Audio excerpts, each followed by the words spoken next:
a tutti gente, di nuovo bentornati. Questa è la seconda ricetta in collaborazione con il Talento di Roma. È l'associazione che si occupa di divulgare usi, costumi, usanze, ma anche mostre ed eventi ai romani e non. E oggi ci occuperemo di un primo piatto romano, molto conosciuto almeno per i romani, un po' meno per chi viene da fuori. E sto parlando della gricia. L'origine della gricia veramente è di tanti anni fa, stiamo parlando che probabilmente è nata tra il 1400 e il 1600 ed viene dichiarata anche come la matriciana in bianco. Il suo nome ha molte origini, il primo è quello di Grisciano, ovvero una frazione di Accumoli che si trova tra parentesi a pochi chilometri dalla matrice. L'altro pare che invece derivi da Gricium, non sarebbe altro che il grembiule che veniva utilizzato dai panettieri e dai fornai e che appunto pare che loro abbiano inventato questo tipo di piatto. Quello che posso dire è che tra i 4 piatti romani questo è a volte quello meno richiesto o meno conosciuto e me ne sono accorto da alcune recensioni che ho visto su TripAdvisor da persone che addirittura pensavano che fosse un piatto fake, ovvero un piatto falso. Ma lasciamo perdere tutta questa storia, adesso occupiamoci della ricetta, vediamo gli ingredienti, vediamo il metodo su cui fare questa ricetta perché è semplicissima ma ha una piccola insidia, lo vedremo nel video, e alla fine della ricetta faremo la conclusione. A dopo!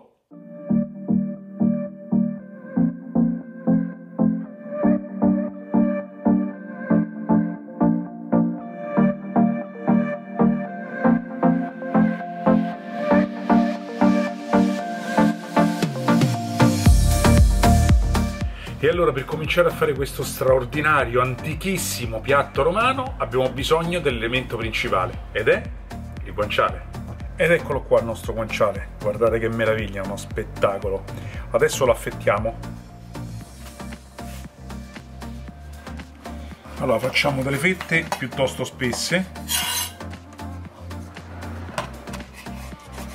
e andiamo a togliere tutta la parte superiore dove c'è sta il pepe e anche la cotenna. La andremo a seguire per il senso della lunghezza, così.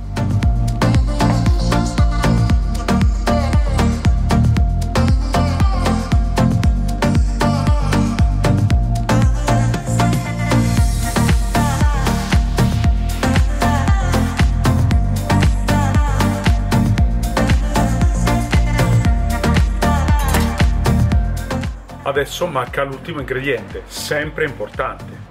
Allora, ecco qua il nostro pecorino.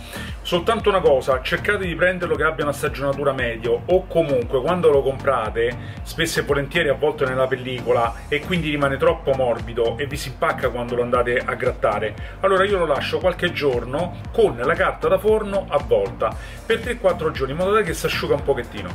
Adesso andiamo a grattarlo. Cercate di grattarlo con una grattugia che ha dei buchi piccoletti, deve uscire fuori una cosa tipo questa, deve sembrare neve, vedete? Guardate che meraviglia.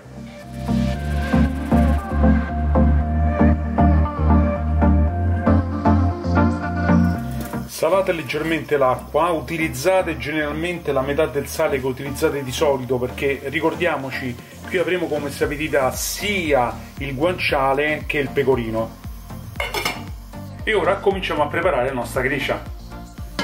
Mettiamo una padella sul fuoco e non mettiamo niente, né olio, né burro, nessun grasso, ma solamente il nostro guanciale.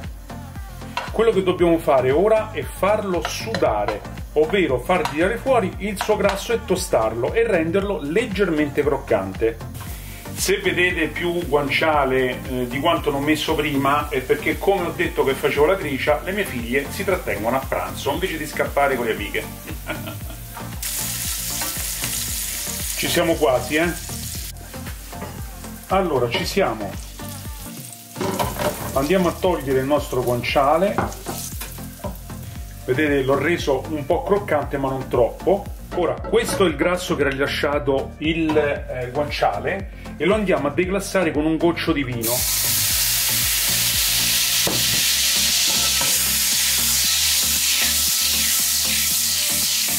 E lo facciamo evaporare. L'acidità del vino ridurrà la grassezza del condimento.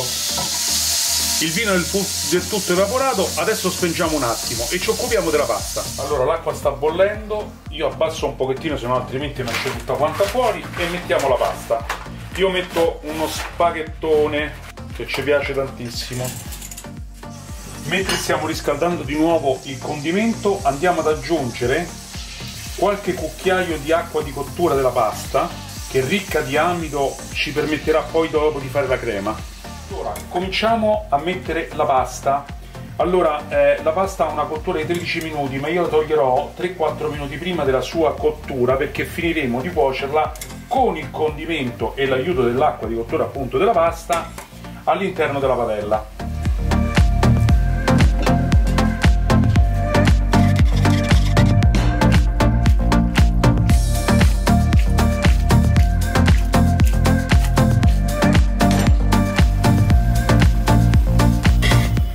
Allora assaggiamo adesso se la pasta è cotta.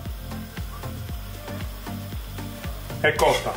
Adesso tiriamo fuori la padella dal fuoco e la lasciamo riposare per circa un minuto, mantecando comunque la pasta, senza il pecorino. Passato il minuto cominceremo ad aggiungere piano piano il pecorino, in modo tale che si scioglierà tranquillamente e farà la crema. Altrimenti, se la metteremo con la padella molto calda, il formaggio si straccia, non farà più la crema.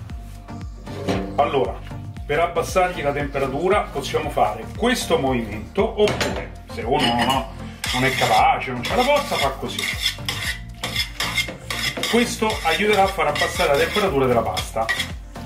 E aspettiamo il famoso minuto. Allora il minuto è passato e adesso ci mettiamo il nostro pecorino. Un po' per volta e gli facciamo fare questo movimento.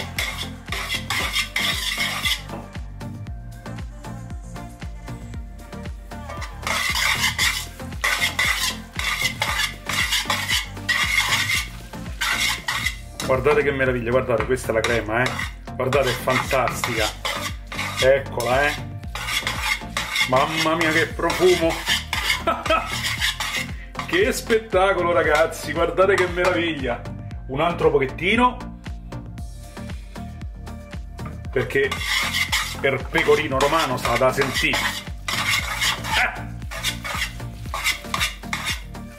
Mamma mia, guardate, guardate che meraviglia. E adesso l'ultimo tocco e il guanciale. Voilà.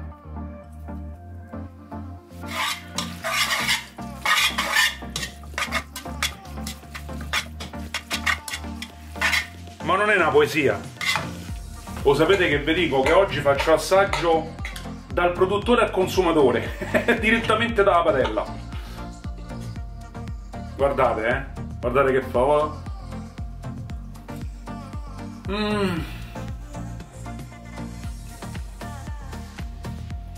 Per pepe mi sono scordato.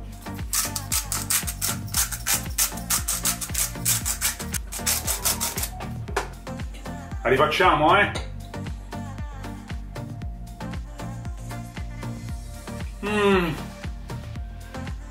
Adesso è perfetta. Allora, come avete visto, il piatto è veramente molto semplice. Ha un'unica insidia, quello del pecorino. Bene, io spero di avervi fatto cosa gradita e spero che magari chi fra di voi non conosceva questo piatto romano possa aver avuto un interesse e magari di farlo. Io comunque vi ringrazio ancora il Talento di Roma per il suo supporto e noi ci vedremo alla prossima ricetta. Buona giornata a tutti!